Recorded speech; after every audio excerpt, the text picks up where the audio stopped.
ver, em semana de Fórmula 1, Sim. o mexidão Vai ser mais rápido. vai ser atrasado, eu ia falar, vai ser atrasado porque a gente está trabalhando muito, mas também gostei desse motivo. Vai ser velocidade 5, como os Vai sair em carros da último Fórmula lugar e 1. vai ser mais rápido. Boa, mas esse... Aliás, eles o penduram tema... aquelas bandeiras na cidade, né? As pessoas perguntam, como se todo mundo soubesse como a bandeira que está é, vinculada, né? Eu passei lá na sua rua e falei, nossa, mas o que eu acho maravilhoso... parece que vai ter corrida de saco aqui. Porque quem não entende fala, nossa, vai ter corrida de saco. Mas o melhor pra mim ainda é ter placa do Autódromo de Interlagos, assim, na minha esquina. Mas isso eu já falei. Como é que a pessoa passa Deus na Joaquim? Deve falar meu endereço aqui, mas nada a ver, assim, não tem nada a ver.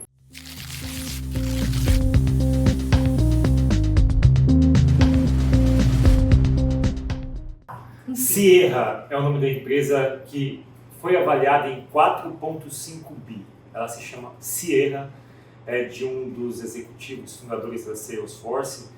Ele trabalhou no Google, foi uma das pessoas por trás do Google Maps. Essa empresa de IA ela é baseada, enfim, toda voltada para o contexto de soluções corporativas, atendimento ao cliente. E ele diz, ele não gosta, ele não quer que chame a empresa dele de uma fornecedora de chatbots, mas sim de uma IA conversacional. E ele diz que essa IA vai ser tão poderosa e ela já está pronta ao ponto de poder atuar como se fosse uma embaixadora da marca. Porque, supostamente, ela teria a capacidade de emular emoções humanas como a sagacidade, a ironia, ao ponto de fazer com que as pessoas creiam que ela pode representar a empresa. Porém, eu tenho um contraponto, porque não faz muito tempo tivemos notícias sobre os avanços de um processo, Fábio Ribeiro, de uma mãe que perdeu um filho por causa de uma IA conversacional, segundo esse amigão, Character AI, que é uma plataforma que você entra, faz um chatbot, você pode criar o seu personagem e conversar com quem você quiser. A ideia é que você consiga conversar com um professor que te ensina inglês e aí você customiza e tal. Mas você pode criar um psicólogo, uma namorada, não existe uma regulação nesse sentido.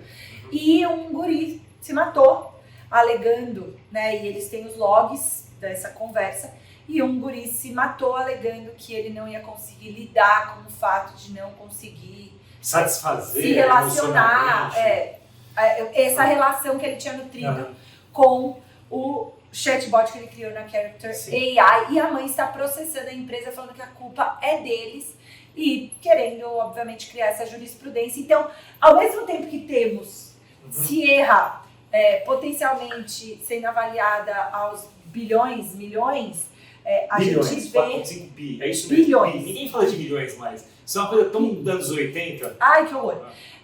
Temos no contraponto uma série de desafios socioemocionais que vão se apresentar. Mas vamos separar então as duas histórias, porque eu tenho um elemento que eu gostaria de abordar. Sobre a caso da Sierra, eu não duvido que essa IA tenha de fato essa plasticidade, mas eu me pergunto, e aí na verdade não é que eu me pergunte, mas isso vai um pouco na contramão do que a gente imaginava que a IA faria, né? A gente sempre supôs que ela substituiria cargos mais de base, operacionais, automatizadas. Isso é muito mais sofisticado. Muito mais. Ao ponto de você poder usar alguém para ser embaixador da sua marca, tem que reunir condições ali. Do ponto de vista tecnológico, concordo com você que existe uma confiança na complexidade que a CIA vai alcançar. Ao mesmo tempo, eu sempre me pergunto, por que você gostaria de ter um embaixador da sua marca fosse automático, entendeu? Esse é um ponto. Por que você gostaria de criar uma namorada? Assim, eu consigo entender do ponto de vista humano. Pô, o embaixador da marca, que é uma IA, não comete gafe,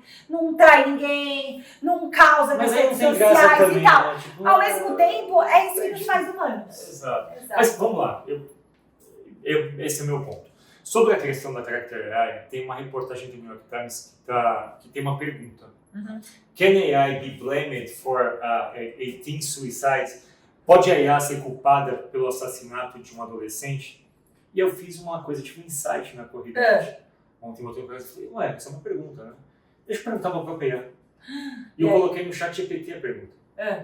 Se uma IA poderia ser eu coloquei a mesma pergunta. Tipo, pode a IA ser culpada pelo assassinato de um adolescente? E a resposta dela foi mais ou menos o que eu pensei. Que foi? Que foi o seguinte, ela, olha, poder pode.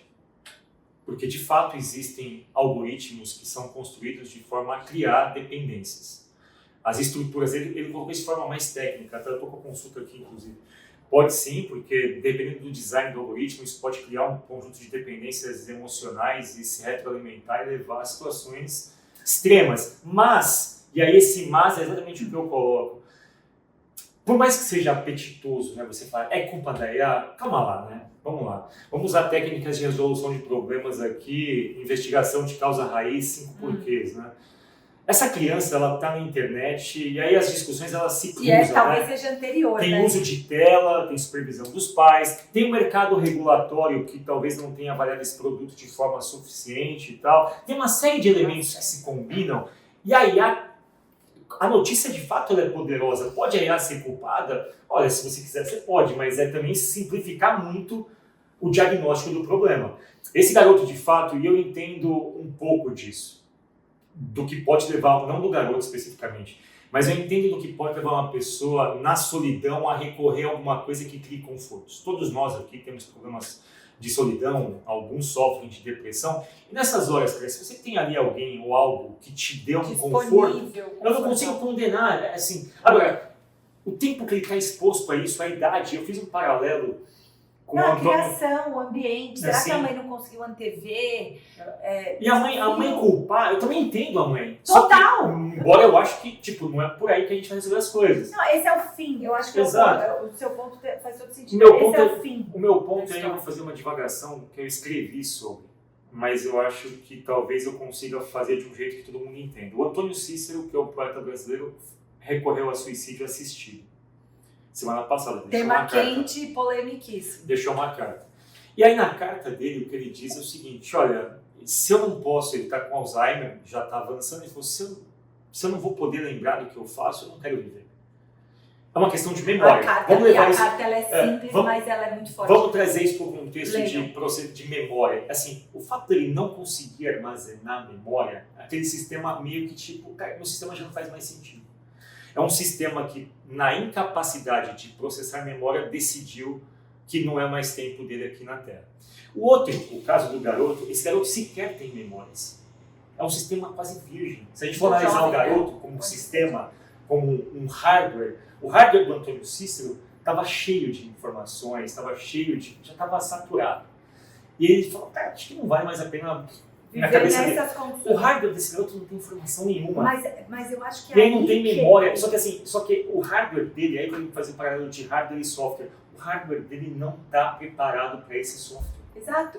Que é, não tá. Ele nunca viveu, vou dar um exemplo aqui de amor romântico, tá? Uhum. Ele nunca beijou na boca Sim. um outro humano. Sim. E aí ele não entende, ele não consegue nem comparar essas duas realidades. Então ele acaba assim, fato, criando uma dependência romântica, que foi o que ele alegou, né? Foi o que a mãe alegou, que ele acabou se apaixonando pela IA e sabendo que isso era irrealizável, ele tirou o cabo da própria vida. Mas eu sempre me penso assim, cara, como é que pode a primeira relação romântica desse guri ter sido com uma inteligência artificial? Então, mas entendeu? Assim, eu consigo entender como que pode, a questão toda... Não, exato, mas tipo, deveria ser isso, né? Mas a questão pra mim não é mais IA que a gente está discutindo, entendeu? É relação social. Esse garoto e essas garotas, esses adolescentes estão expostos a um conjunto, a um software de vida social que não cabe no hardware deles. É muito software para pouco hardware. Perfeito. É diferente da analogia do Antônio Cícero, que era muito hardware. Cara, já que e aí não vai tudo bem, você recorre ao iCloud, tipo, não vai mais ter software pra mim, tipo, eu sei que essas comparações elas mexem em coisas sensíveis, mas é só um paralelo de alguém que no alto da sua maturidade tomou uma decisão onde ele julgava que deu pra ele, pra alguém que não tinha capacidade de tomar decisão nenhuma. Então assim, o que me assusta nesse processo... Boa reflexão. Será que o hardware da humanidade, da juventude, faz o recorte que você quiser, está preparado para receber o meu hardware particularmente não está preparado para lidar com todos os softwares que eu lido. O meu corpo, a minha cabeça tem saturado, eu tenho visto o filme 10 minutos desligado, tenho lido o lead das coisas, pulado a coisa. Eu hoje devo completar um ano e meio que eu não leio um livro. Fábio, eu li capítulos de livro, leio muita notícia, mas eu já não tenho paciência para ler livro. E assim, eu amo ler, eu vivo disso e tal, mas eu não consigo mais ler porque alguma coisa em mim se inquieta ao ponto de falar, olha, você não tem mais essa capacidade de concentração com essa maturação de tempo que o livro exige. E aí, tipo, eu fico pensando em mim mesmo, cara, eu vou ter que já dado que o meu hardware não vai mudar, ele tende a ser degenerativo, eu vou ter que escolher os softwares que eu uso. Não, e eu, sendo bem sincera, você falou 1 ano e meio sem ler livro, isso não é uma... Eu tenho tentado voltar à maternidade, vai trazer um pouco, mas eu não lembro a última vez que eu deixei alguma coisa escrita sair sem ter passado por uma IA. Não, isso eu faço. Não, escrever... Eu sempre passo. Não. Do ponto de vista de correção e tal. Sim. Assim, eu não lembro a última produção profissional que eu fiz que eu não pedi pra IA olhar. Isso virou de alguma forma um vício, Fábio. Virou o seu parceiro de escrita. Virou um vício. Assim, de tipo, cara, o que você acha disso? Ou melhore isso, eu já não me esforço. O meu inglês, por exemplo. Cara, eu escrevo os bullet points, falo assim, põe isso no e-mail, sim, põe isso num discurso, põe isso num coisa. Eu não lembro a última vez que eu fiz isso sem ajuda de AI. Então, é engraçado. Eu escrevo todos os dias, eu escrevo meus textos originalmente, nunca dependi disso. Minha questão nem pra corrigir, fato. Pra corrigir pontuação. Nem gramática, assim, não, modéstia à parte. Eu sou melhor do que AI. Não, modéstia à parte, se eu escrevo todos os dias, se eu não aprender a escrever, puxa, tem algum problema, né? Porque assim, eu treino escrita mais do que eu treino qualquer coisa na minha vida, então eu tenho um pouco de desenvoltura para escrever. Mas eu tô sentindo falta de novos repertórios de leitura que melhorem minha escrita. É uma outra coisa. Mas voltando ao ponto original, a IA conversacional, ela é muito promissora naquilo que ela oferece em termos de possibilidade, mas ela subtrai muito da gente. E às vezes nem todos nós estamos preparados para lidar com uma IA conversacional, porque em tese ela pode nos substituir, esse é o maior problema que as pessoas buscam, mas não só por isso. Porque ela pode criar vácuos emocionais ou, enfim, fissuras emocionais às quais a gente não está preparado para lidar. Passou um filme aqui na minha cabeça, eu juro que eu não ia falar isso. Déjà vu? Quando você falou, Fá, de IA conversacional, a gente acabou menosprezando um pouco os chatbots nessa nova revolução, mas eu lembro até hoje uma conversa que eu tive com o Fatala, que é CTO da Magazine Luiza, e ele contando que eles tiveram um desafio enorme porque eles tinham a Lu, a Dona Lu, que era o ícone. Não é que eles tinham um chatbot, era um ícone, era um personagem que eles criaram para escrever os e-mails do Magazine Luiza como uma estratégia de marketing. A Lu virou um holograma que participa de lives, que tem perfil em redes sociais e que conversa com as pessoas. E eles tiveram que passar a administrar uma certa relação de dependência que as pessoas tinham. Sim. Ela mudava de roupa, ela cortava o cabelo, as pessoas lá atrás, estamos falando isso de marketing digital, nem era essa conversa toda de chatbot, de IA conversacional e tal. E ele falava como as pessoas, teve uma retaliação quando a Dona Luiza, acho que era Dona Luiza, o ícone, virou Lu. E ela ficou jovem, ela ficou magra, ela ficou descolada. Sim. Pelo simples fato de ser um ícone. Então, o recorte aqui pra gente encerrar, esse interfone é o momento onde minha fisioterapia me chama. Porque não tem IA conversacional na pra resolver o osso. Entendeu? É mão no músculo, é estirar, sabe? Não tem muito, não tem esse negócio de botar para um software. Mas a grande reflexão aqui é, o nosso hardware da humanidade está preparado para lidar com o software da IA conversacional sem gerar essa dependência, sem gerar esse tipo de risco para a sociedade? Responda nos comentários, dê like, joinha, curta esse vídeo que está atrasado, mas está rápido como a Fórmula 1. Sim, é isso. Até a próxima semana.